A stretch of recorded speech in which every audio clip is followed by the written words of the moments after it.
Des phénomènes naturels inhabituels semblent apparaître de manière toujours plus marquée en Chine. On a vu des grêlons aussi gros que des œufs de poule tomber du ciel à la fin du mois de juin. Les jeunes manifestants de Hong Kong s'expriment sur des allégations d'agression sexuelle au cours de leur détention par la police.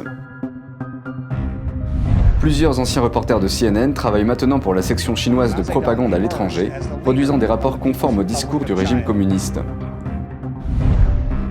Les États-Unis et l'Union européenne sont en discussion concernant la menace que le régime chinois fait peser sur l'Occident. Bienvenue dans Regard sur la Chine, je suis Vladiane Huitens. Des phénomènes naturels inhabituels semblent apparaître de manière toujours plus marquée en Chine.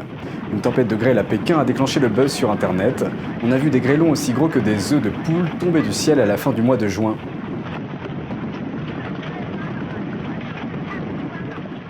Les habitants ont été surpris par la forme inhabituelle des grêlons qui, selon certains, ressemblent à des mini-sculptures de glace du virus du Parti communiste chinois. Un internaute a fait un commentaire en ligne en écrivant « Il faut y croire ». Il existe également une vidéo d'une tornade dans le nord de la Chine. Certains internautes sur les réseaux sociaux ont comparé la tempête à une scène d'un film de science-fiction. La vidéo a été enregistrée le mercredi 24. Jusqu'à présent, aucun média chinois n'en a parlé. Il n'y a donc aucune information sur les éventuelles victimes ou autres dégâts. Maintenant, nous nous penchons sur la Chine centrale. La province du Hubei et sa capitale, Wuhan, ont été gravement touchées par le virus du Parti communiste chinois. Maintenant, les inondations envahissent aussi la province. Selon les médias chinois, près de 700 réservoirs à l'intérieur de la province ont dépassé les niveaux d'alerte de crue. 14 d'entre eux sont des lacs de taille moyenne et grande. L'effondrement des réservoirs peut causer des dommages importants en aval, en particulier pour les personnes qui y vivent. Une vidéo montre les eaux de crue dans la ville de Chongqing. Selon un témoin de la vidéo, le niveau de l'eau dans la région a augmenté d'environ 6 mètres en seulement 3 heures. Les habitants ont été priés de quitter immédiatement les berges de la rivière. Des tempêtes de pluie devraient inonder au moins 10 provinces chinoises jusqu'à mardi prochain. Des vidéos de la région montrent des routes défoncées, des ponts effondrés et des arbres tombés, arrachés par de forts courants. Selon les chiffres officiels, les inondations de cette année ont coûté à la Chine près de 24 milliards de yuan, équivalent à 3 milliards d'euros, en pertes économiques directes, avec des centaines de milliers de personnes touchées, et ces chiffres sont peut-être sous-estimés. Le service de propagande chinoise a employé plusieurs anciens collaborateurs de CNN, produisant un programme qui correspond au principe de Pékin et qui est diffusé en ciblant un public américain. Plusieurs anciens reporters de CNN travaillent maintenant pour la section chinoise de propagande à l'étranger, produisant des reportages et des programmes en accord avec les discours du régime communiste. Selon un rapport de The National Pulse, 5 anciens reporters de CNN travaillent maintenant pour la chaîne de télévision CGTN. La plupart d'entre eux ont une dizaine d'années d'expérience ou plus. La CGTN est contrôlée par le Parti communiste chinois et est disponible dans près de 30 millions de foyers américains. C'est la branche étrangère du porte-parole des médias d'État et elle est contrôlée par le puissant département de propagande du parti. Un appel vidéo de 2016 du leader chinois Xi Jinping met en évidence cette relation. Lors d'une visite de la société mère de la CGTN à Pékin, Xi Jinping s'est connecté avec la branche nord-américaine par le biais d'un appel vidéo. Good morning, President Xi. Après la visite, Xi Jinping a prononcé un discours dans lequel il a qualifié les organes d'information du parti de front publicitaire du régime. Il a ajouté que tous les médias dirigés par le parti doivent s'efforcer de parler de la volonté du parti et de ses propositions, ainsi que de protéger l'autorité et l'unité du parti. La CGTN y contribue. L'année dernière, à la veille du 70e anniversaire de la prise de pouvoir du régime communiste en Chine, la CGTN a déployé une importante campagne d'information positive sur le régime, à l'image des médias d'État en Chine continentale. 2 anciens employés de CNN ont également contribué à ce travail. Sean Calebs, ancien correspondant de CNN pendant plus de 2 décennies, travaille maintenant comme correspondant national pour la CGTN. Pour une émission spéciale diffusée à l'occasion du 70e anniversaire, Calebs est intervenu en direct dans une petite ville appelée Zunyi, un site important pour l'histoire du Parti communiste. This is a perfect place to kick this off. And it was here Mao Zedong emerged as the leader of the People's Republic of China. Les médias locaux ont ensuite fait des reportages sur le programme spécial.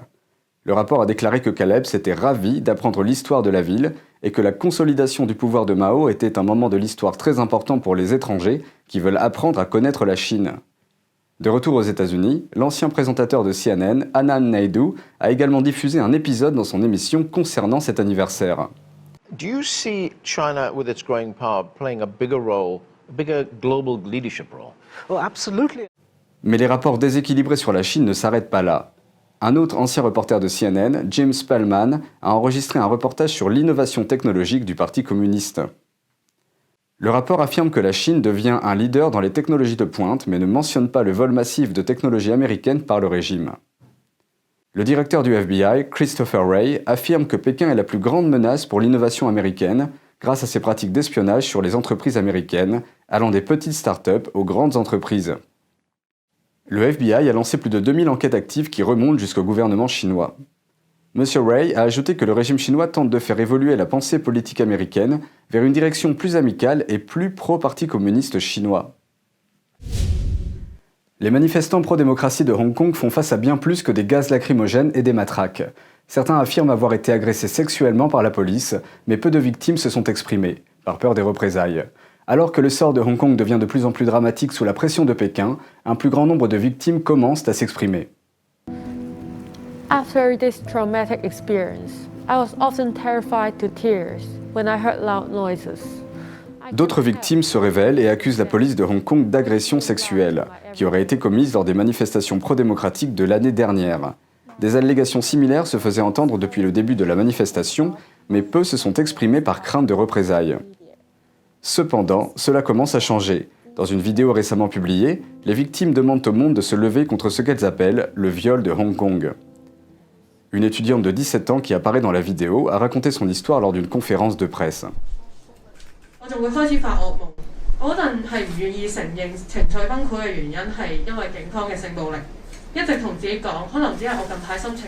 Sonia Ng, une étudiante de l'université chinoise de Hong Kong, est aussi présente dans la vidéo. Cette jeune femme de 25 ans a utilisé son vrai nom pour porter cette allégation en octobre dernier. Sur le campus, dans un discours émouvant, elle a plaidé auprès des responsables de l'école pour qu'ils apportent leur soutien aux étudiants.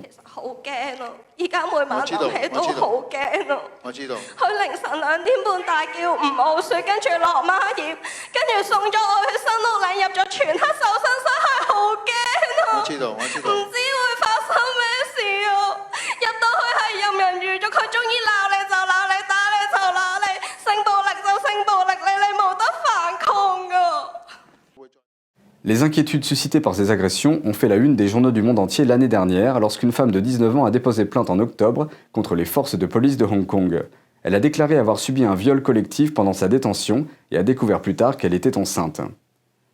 Mais le mois dernier, le commissaire de police de Hong Kong a donné l'ordre d'arrêter l'adolescente pour avoir fait ce qu'on appelle un faux témoignage.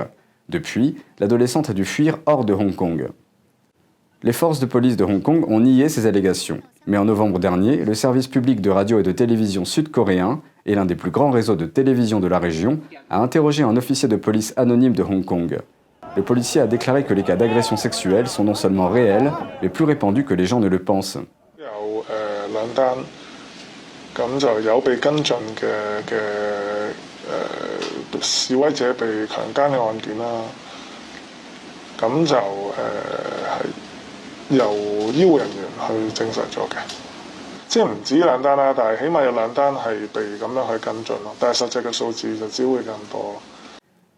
Une association hongkongaise a mené une enquête l'hiver dernier. Elle a reçu environ 70 réponses, toutes alléguant des agressions sexuelles pendant les manifestations. Près de la moitié d'entre elles ont décidé de ne pas les signaler, car les auteurs de ces actes sont des policiers ou d'autres membres des forces de l'ordre. Les manifestants soupçonnent généralement certains policiers de ne pas être des agents locaux, mais des policiers envoyés de Chine continentale.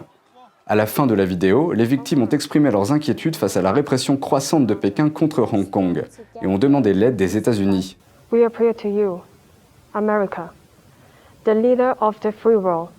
Please stand with us, and we will light the way for a new China to come into the world. We are calling for your help.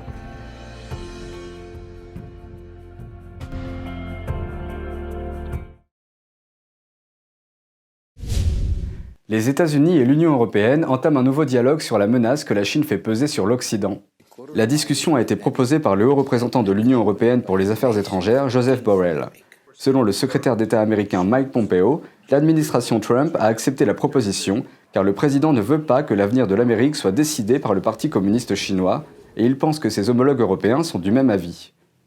Pompeo a déclaré que la dissimulation du début de l'épidémie virale par la Chine a aidé les gens à réaliser la menace que représente la Chine pour le monde. Mais cela ne concerne pas uniquement la dissimulation. Pompeo a déclaré que la Chine prend également des mesures militaires intrusives contre des pays du monde entier. C'est pourquoi il ne s'agit pas seulement d'un problème entre les États-Unis et la Chine, mais plutôt entre le Parti communiste chinois et le reste du monde. Il a cité les agressions répétées dans la mer de Chine méridionale, les affrontements frontaliers meurtriers en Inde, un programme nucléaire opaque et des menaces à l'encontre de ses pays voisins. Les prochaines rencontres entre les États-Unis et l'Union européenne permettront d'en savoir plus sur les actions spécifiques à venir.